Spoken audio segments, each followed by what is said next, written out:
श्री स्वामी समर्थ, जय जय स्वामी समर्थ। भक्त हो, आपण आज पाहणार आहे दुर्गेचं दुसरं रूप म्हणजे ब्रह्मचारिणी। चला तर मग सुरू करूया ब्रह्मचारिणीची आख्यायिका।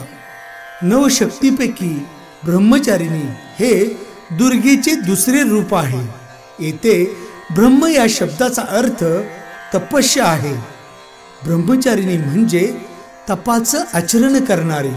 या देवीचे रूप अतिशय देखणे आणि भव्य आहे।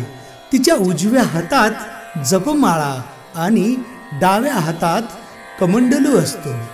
तिने पूर्वजन्मात हिमालयाची कन्या म्हणून जन्म घेतला। त्यावेळी नारद मुनींनी तिला भगवान शंकर पती म्हणून मिळावा यासाठी कठोर तपस्या करायला सांगितले होते।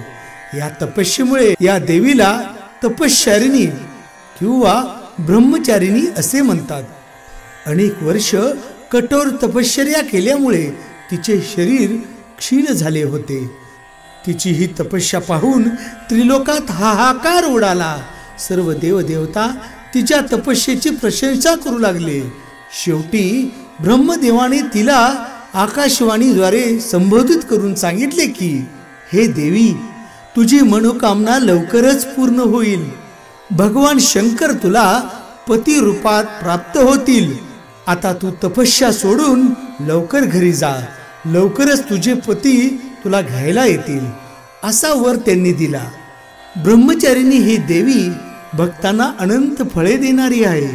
तिची उपासना केल्याने मनुष्याचा तप, त्याग, वैराग्य आणि संयमात वाढ होते। देवीच्या कृपेने मानवाला सर्वत्र विजय आणि सिद्धी प्राप्त होते। अशा प्रकारे हे दुर्गेचे दुसरे रूप आहे। भक्त हो, तुम्हाला हा व्हिडिओ कसा वाटला नक्की कमेंट करून सांगा। आणि असेच नवनवीन व्हिडिओ पाहण्यासाठी आपल्या चॅनेलला लाईक, सबस्क्राईब आणि शेअर नक्की करा। श्री स्वामी समर्थ, जय जय स्वामी समर्थ। जय दुर्गा देवी, जय ब्रह्मचारिणी।